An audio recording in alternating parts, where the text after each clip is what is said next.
माधुरी, नव्या और गीता जो बैठकर बातें कर रहे थे। अचानक से वहाँ पर एक कंगन बेचने वाला आया। कंगन, रंग बिरंगे कंगन। सब खुश हो गए और कंगन वाले के पास चल उठे। पर माधुरी उदास थी क्योंकि उसके पास कंगन खरीदने के पैसे नहीं थे। नव्या और गीता ने देखा कि माधुरी निराश थी तो उसके पास मुड़कर वापस गए और पूछा कि क्या हुआ। नव्या, मेरे पास कंगन के लिए पैसे नहीं है। कोई नई बात है क्या? तुम तो हमेशा यही कहती हो। अरे माधुरी, बुरा मत मानो, धीरे धीरे पैसा जमा कर कर तुम बाद में भी खरीद सकती हो। मैं भी उसी समय खरीदूंगी। चलो, जब तक तुम्हारे पैसे जमा नहीं हो जाते हम इंतजार करेंगे। माधुरी ने अपनी सहेलियों को अलविदा किया और घर की ओर चल पड़ी। घर पर उसकी माँ ने देखा कि उसका मन कुछ ठीक सा नहीं लग रहा था। क्या हुआ मेरी बच्ची? माँ, बाजार में एक कंगन वाला आया था। सब लोगों ने खुशी से कंगन खरीदे। अगर हमारे पास काफी पैसे होते तो आप भी मेरे लिए खरीदते ना। हाय मेरी बच्ची, चिंता मत करो। तुमको पता है असली धन क्या होता है? एक दयालु दिल और दूसरों की मदद करना, और इससे हम कुछ भी पा सकते हैं। ठीक है बेटा।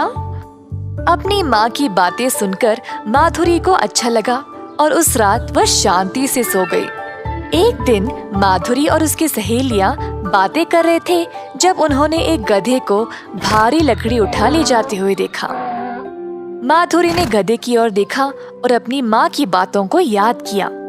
माधुरी गधे का बोझ हल्का करना चाहती थी। अपनी सहेलियों से भी मदद मांगा। छी छी, ये गधा कितना गंदा है, मैं इसके पास भी नहीं जाऊंगी। माफ करना माधुरी, मेरे कपड़े नए हैं तो मैं नहीं आ सकती।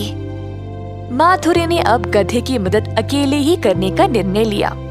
यह तो काफी मुश्किल काम था, पर फिर भी उसने किया। इसी दौरान एक बूढ़ी महिला वहाँ पर अपने गधे को ढूंढते हुए आई। ओ बिल्लू, रुक।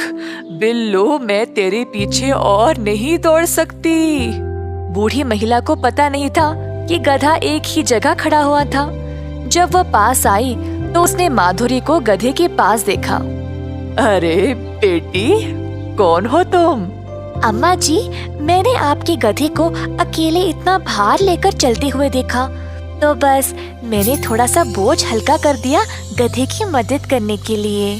क्या तुमने अकेले इतना भार उठा लिया? वाह, तुम तो काफी बलवान बच्ची हो। क्या तुम मेरे घर आकर मेरी मदद करोगी? चलो, इस लकड़ी को साथ उठा ले चलते हैं। जरूर अम्मा जी। माधुरी बूढ़ी महिला के घर गई और उसकी मदद की। ठीक है अम्मा जी, अब मैं घर चलती हूँ। अलविदा। अरे लड़की, रुको तो सही। तुम बहुत प्यारी हो। तुमने अपने कपड़ों और हाथों के गंदे होने की परवाह किए बिना मेरी इतनी मदद की। तुम्हारा स्वभाव सच में बहुत दयालु है। ये चक्की ले जाओ, मेरी तरफ से तुम्हारे लिए एक तोहफा। माधुरी को लगा कि यह चक्की रसोई में उसकी माँ को काम आएगी और खुशी से भेंट स्वीकार किया। प्यारी बच्ची, यह कोई साधारण चक्की नहीं है, ये जादुई चक्की है। इस चक्की से तुम कोई भी खाने की चीज पा सकती हो और केवल तुम ही इसको रुको रुको कहकर रोक सकती हो। की बातें सुनी और वहाँ से चली गई। घर जाकर अपनी माँ को सब कुछ बताया। माधुरी की माँ उत्सुक थी चक्की के जादू को देखने के लिए। गिरक कर बोली, ओ जादुई चक्की, हमें खाने के लिए चावल दे दो। ऐसा बोलते ही चक्की चलने लगी और उसमें से चावल के दाने निकलने लगे। दोनों माधुरी और उसकी माँ यह नजारा देखकर आश्चर्यचकित रह गए। चक्की चलती गई और सारा कमरा चावल से भर गया। माधुरी की माँ को अब फिक्र होने लगी। अरे माधुरी, हाय, अब हम इसको रोकेंगे कैसे? जी माँ, मुझे पता है इसको कैसे रोकना है। ओ जादुई चक्की, तूने काम किया सही, बस रुक जा अभी। ऐसा बोलते ही चक्की रुक गई। अरे बेटी, अब हम इतना चावल का क्या करेंगे? अरे हाँ, हम इसको बाजार में बेचकर पैसे कमाएंगे। तो दोनों गए बाजार और चावल को बेचकर अच्छा पैसा कमाया। कई दिनों तक उन्होंने चावल, अनाज, गेहूं सब बेचकर खूब धन कमाया। माधुरी की माँ ने माधुरी के लिए वो सारी चीजें लाई जो उसको चाहिए था।